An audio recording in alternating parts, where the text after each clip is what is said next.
की करना है, बाकी तो थ्योरेटिकल क्वेश्चंस हैं उनको नहीं करना हमें, तो वो हमारे प्रूफ वाले क्वेश्चंस में आ जाते हैं। तो ऐसे ही हमारे पास अब जो 5.4 एक्सरसाइज है, ठीक है, तो 5.4 एक्सरसाइज के अंदर हमें क्या करना है, पोलर फॉर्म फाइंड आउट करनी है।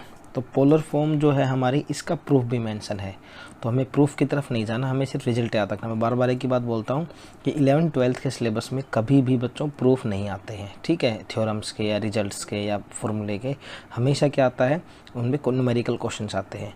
तो हमें प्रूफ जो हमारा है वो हम नहीं करेंगे, हम सिर्फ और सिर्फ इस पर न्यूमेरिकल क्वेश्चंस करने वाले हैं। तो देखो पोलर फॉर्म का जो नेम है वो क्या क्या बताता हूँ एक बार आपको मैं, उसको पोलर फॉर्म भी कह सकते हैं, ठीक है, उसको हम प्रिंसिपल आर्ग्यूमेंट फॉर्म भी कह सकते हैं, प्रिंसिपल आर्ग्यूमेंट फॉर्म। और थर्ड वन इज़ हमारे पास है मॉडुलस एम्पलीट्यूड फॉर्म। तीसरा क्या है हमारे पास, मॉडुलस एम्पलीट्यूड फॉर्म, ठीक है।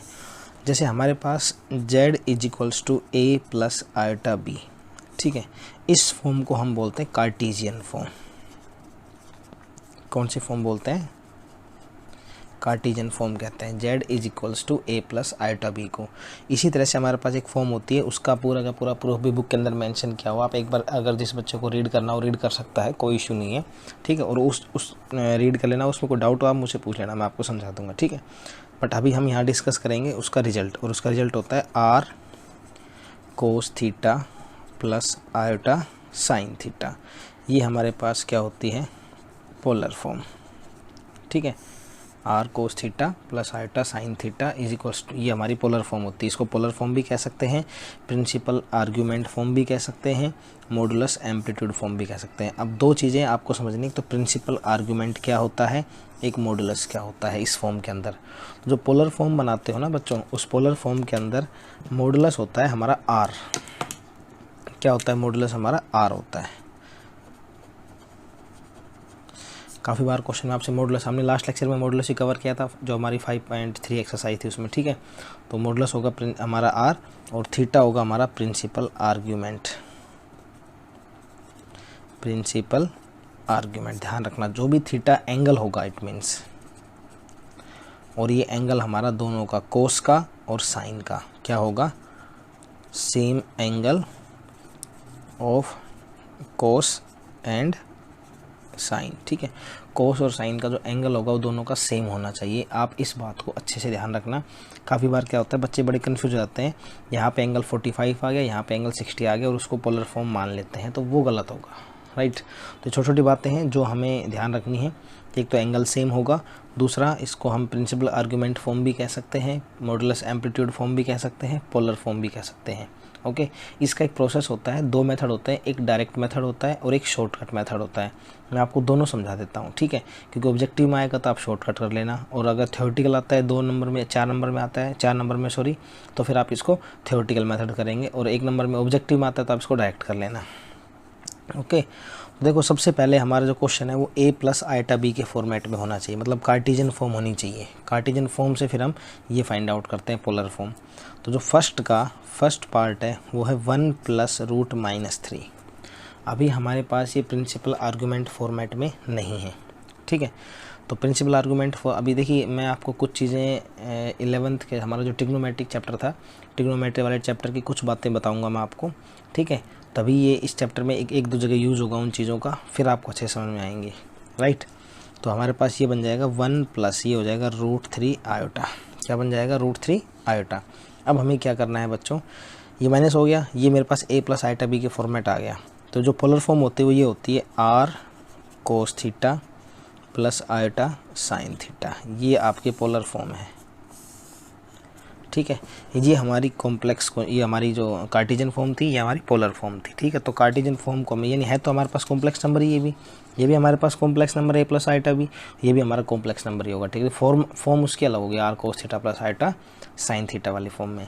अब आपने क्या करना है, 1 + √3 आयोटा आ गया, इसको अंदर मल्टीप्लाई कर लो, r cos θ + i r sin θ, multiply कर लिया आपने इसको, कोई इशू नहीं है।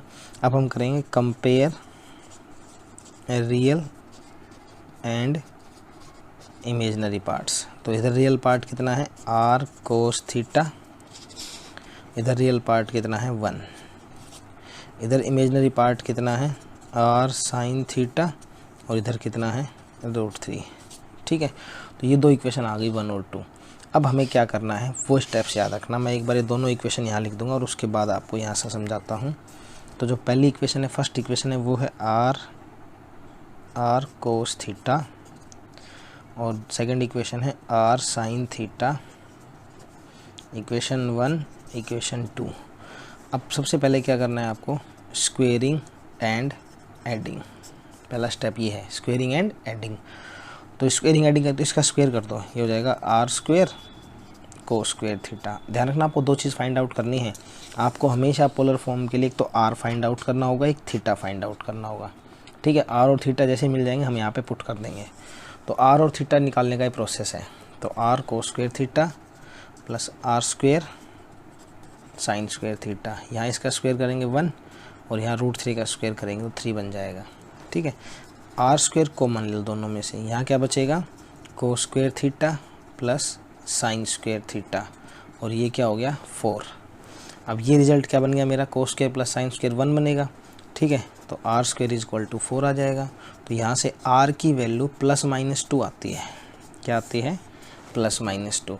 हम r की वैल्यू -2 को रिजेक्ट कर देंगे। क्यों, क्योंकि r हमारा क्या होता है मॉडुलस। क्या होता है बच्चों, r हमारा मॉडुलस। अब मॉडुलस हमारा कभी भी नेगेटिव नहीं होता। मॉडुलस का मतलब क्या होता है, मैंने लास्ट लेक्चर में डिस्कस किया था। मॉडुलस का मतलब होता है length from a fix point. क्या होता है मॉडुलस का मतलब, length from a fix point.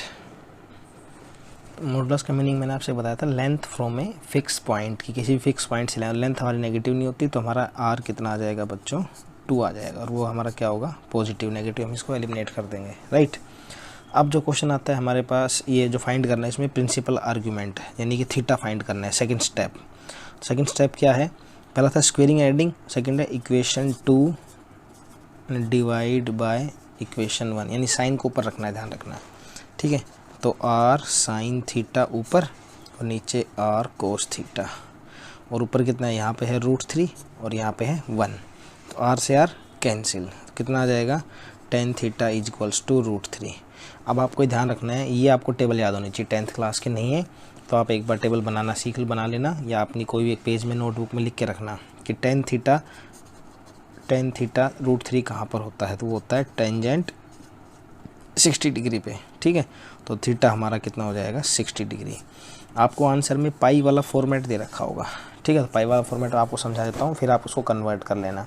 तो ये हमारा क्या आ गया, तो हमारा मॉडुलस आ गया 2, थीटा आ गया 60। तो जो रिजल्ट बनेगा वो क्या बनेगा, हमारा जो फॉर्म थी वो थी r कोस theta plus iota sine theta, यही था हमारा क्वेश्चन।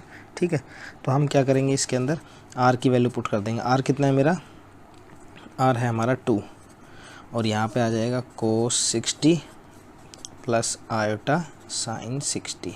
ठीक है, तो ये मेरा रिजल्ट बन जाएगा। अब मैं आपको कुछ ट्रिग्नोमेट्री की टर्म्स बता देता हूँ। ठीक है, वो आप समझ लो ध्यान से, उसके बाद आपको आगे रिक्वायरमेंट होगी उन चीज़ों की, तो इसको हम कवर कर लेंगे इजीली। तो ये हमारा फर्स्ट क्वेश्चन है, आप एक बार इसका स्क्रीनशॉट ले लो। पहले आप यहाँ से लो, ठीक है, और फिर आप यहाँ से इसका स्क्रीनशॉट लो यहाँ तक, राइट, और अब आप यहाँ से कर लो। ठीक है, अब हम करते हैं, मैं आपको उस बेसिक टर्म्स बता देता हूँ ट्रिग्नोमेट्री की जो अभी यूज़ होने वाली हैं हमारे पास। सबसे पहले तो आपको पाई में करना, जैसे मान लो पाई में कन्वर्ट करना सिखाता हूँ। हमें एक आइडिया लेते हैं, पाई को हम 180 डिग्री मानते हैं। ठीक है, ऐसा होता नहीं, लेकिन हम इसको जनरली मान लेते हैं कि पाई इज इक्वल टू, पाई को हम ट्रीट करते हैं 180 डिग्री एंगल के लिए फॉर्मेट में। जैसे मान लो मेरे पास 60 डिग्री गिवन है, अगर 60 डिग्री को आपको पाई के फॉर्मेट में कन्वर्ट करना है, एक होता है रेडियन, एक होता है डिग्री। तो जो पाई का फॉर्मेट होता है वो रेडियन फॉर्मेट होता है, जो डिग्री वाला होता है 60 डिग्री ये वाला, तो ये हमारा डिग्री फॉर्मेट होता है। तो पाई रेडियन को डिग्री में कन्वर्ट करना और डिग्री को रेडियन में कन्वर्ट करना, ये हमारी एक्सरसाइज 3.1 है एलिमेंट्स, सॉरी हमारी इसकी बुक की ट्रिग्नोमेट्री की। ठीक है, तो उसका मैं बेसिक बता रहा हूँ आपको यहाँ पे। तो हमारे पास पाई इज इक्वल टू 180 है, 60 डिग्री गिवन है, तो मैं क्या करूँगा, कन्वर्ट करने की कोशिश करता हूँ। कैसे करेंगे कन्वर्ट, देखना। 60 डिग्री है, डिग्री को हमें कहाँ ले जाना है, रेडियन में ले जाना है। डिग्री को कहाँ ले जाना है, रेडियन में। तो यानी पाई के फॉर्मेट में आंसर आना चाहिए मुझे, तो इसको पाई अपॉन 180 से मल्टीप्लाई कर दूंगा। किससे कर दूंगा? पाई अपॉन 180 से। तो ये कैंसिल हो जाएगा, 3 आ जाएगा, तो क्या बन गया? Pi by 3। तो ये लिख लो degree to radian, pi upon 180 से मल्टीप्लाई, ठीक है। और रेडियन टू डिग्री, रेडियन से डिग्री में आना है तो उल्टा कर दो इसका, 180 अपॉन पाई। जैसे मान लो मेरे पास क्वेश्चन आ गया पाई बाय 2। अब पाई बाय 2 के बारे में आप डायरेक्ट भी निकाल सकते हो और आप इसको फॉर्मूले से भी निकाल दीजिए। हमारा फॉर्मूला है तो डायरेक्ट कैसे निकालेंगे? मैंने आपसे कहा था पाई को आप 180 एज ए ट्रीट करो माइंड के अंदर, आप लिखना मत इसको, ठीक है। आप माइंड में 180 मान लो, तो 180 को 2 से डिवाइड करो, रिजल्ट कितना आया? 90 डिग्री, ठीक है। तो सीधा सीधा आंसर आ जाएगा आपका। या फिर मेरे पास रेडियन है, इसको डिग्री में ले जाना है तो 180 अपॉन पाई से मल्टीप्लाई कर दो, पाई से पाई कैंसिल, कितना आया? 180 अपॉन 2, कितना हो जाएगा बच्चों? 90 डिग्री। तो ये जो चीज़ थी ना, ये मैंने आपको अच्छे से क्लियर कर दी है। तो ये हमारे पास हो जाएगा रेडियन से डिग्री में और डिग्री से रेडियन में कन्वर्ट करने का पहला रूल ट्रिग्नोमेट्री का, जो मैंने आपको यहाँ डिस्कस कर लिया, आपसे बता दिया है, ठीक है। ट्रिग्नोमेट्री आई तो वहाँ पे भी करवा देंगे हम, आपको टेंशन मत लेना कि वहाँ पे नहीं हो पाएगा। तो जो जिस चीज़ का यहाँ पे यूज़ हो रहा है मैं आपको वो चीज़ें बता रहा हूँ, राइट। अब हमें करना है, मैं आपको 1-2 बातें और बता देता हूँ, क्वाड्रेंट के बारे में बता देता हूँ, वो सिखा देता हूँ कि कौन सा क्वाड्रेंट है। अब इसका स्क्रीनशॉट ले लो, क्योंकि आगे आगे हम चेंज करेंगे तो पाई के फॉर्मेट में मैं लिख देता हूँ सारे के सारे जो हमारे यूज़ होते हैं। जैसे मान लो 30 डिग्री होता है, तो 30 डिग्री को बोलते हैं पाई बाय 6। पाई को मानो 180 अपॉन 6, 180 अपॉन 6 30 डिग्री होता है, ठीक है। 45 को लिखेंगे पाई बाय 4, 45 डिग्री को। 60 डिग्री को लिखेंगे पाई बाय 3, 90 डिग्री को लिखेंगे पाई बाय 2, 180 डिग्री को लिखेंगे पाई, 360 डिग्री को लिखेंगे 2 पाई। ये मैंने आपको मेन मोटी मोटी चीज़ बता दी है। अभी और आएंगे जिनका यूज होगा, फिर हम उनको चेंज कर लेंगे। आप एक बार इसको नोट कर लो या इसका स्क्रीनशॉट ले लो, फिर आप इसको नोट कर लेना बाद में, ओके, राइट। अब हम करते हैं क्वाड्रेंट। मैं आपको सिखा रहा था कि क्वाड्रेंट क्या क्या होता है, कौन सी वैल्यू, कौन सा ट्रिग्नोमेट्रिक फंक्शन कहाँ पॉजिटिव होता है, कहाँ नेगेटिव होता है, वो सब मैं आपसे एक बार डिस्कस कर लेता हूँ।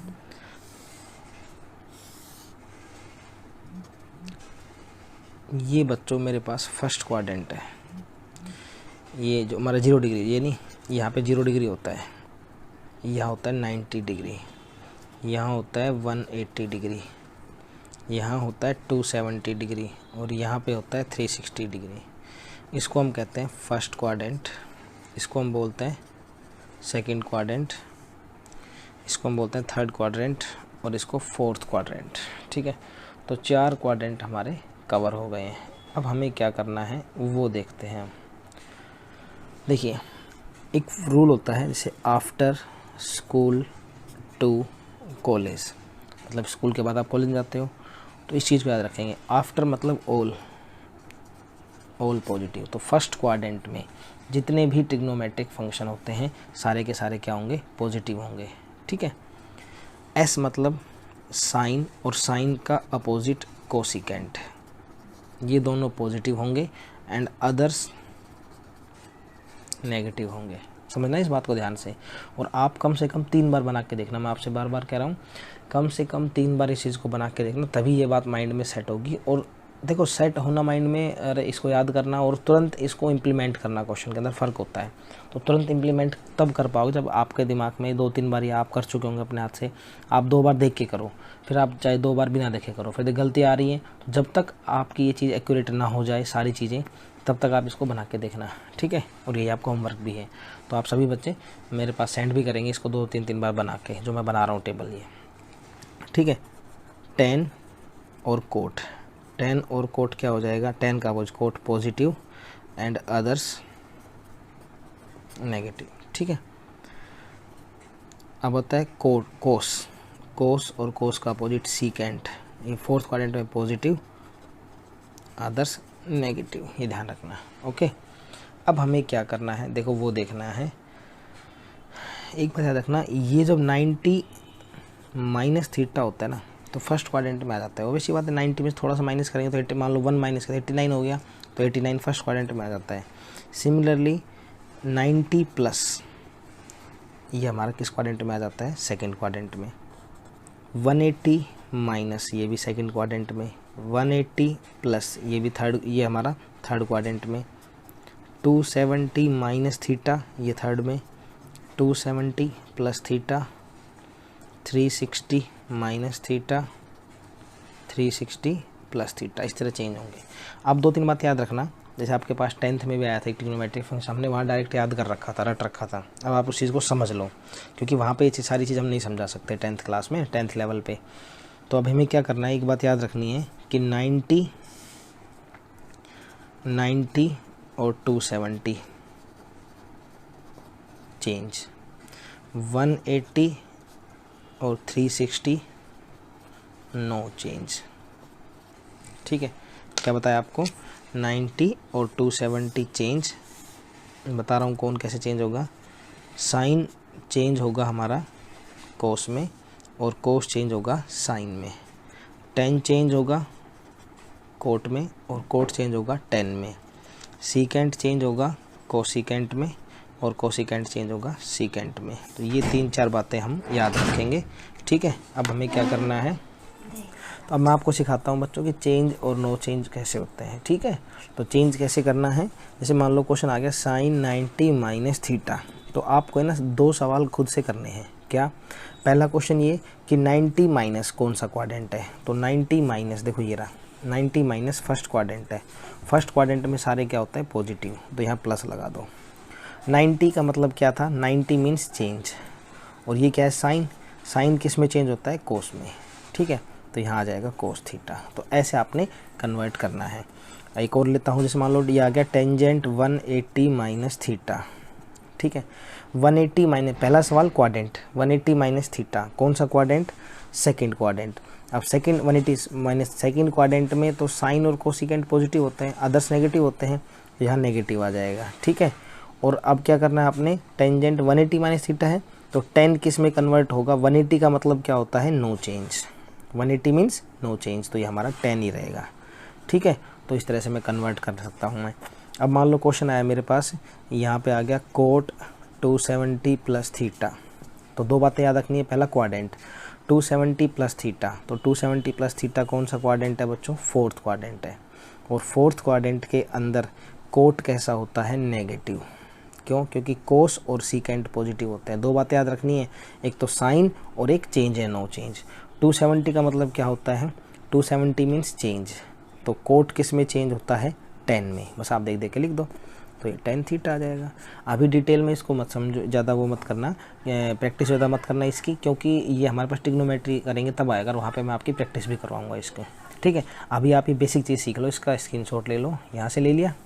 ठीक है, और आप इसका ले लो स्क्रीनशॉट, और ये 2 बातें लेना इंपॉर्टेंट है भाई, दोनों बातें। ठीक है, स्क्रीन को रोक के और आप स्क्रीनशॉट ले लिया करो। तो ये चीज़ें आपको अच्छे से कवर होनी चाहिए, अच्छे से समझ में आनी चाहिए। ठीक है, अब मैं जो क्वेश्चन करने वाला हूँ उसमें थोड़ा सा यूज़ होगा बस, फिर मैं इसको आपको फिर दिखाऊंगा कि कैसे क्या यूज़ होगा। तो आप भी इस तरह लिख के बना के, और जब ये क्वेश्चन को अपने सामने रखना। ओके, तो अब देखिए मैं क्वेश्चन ले रहा हूँ बेटे, और वो क्वेश्चन करवा देता हूँ मैं आपको।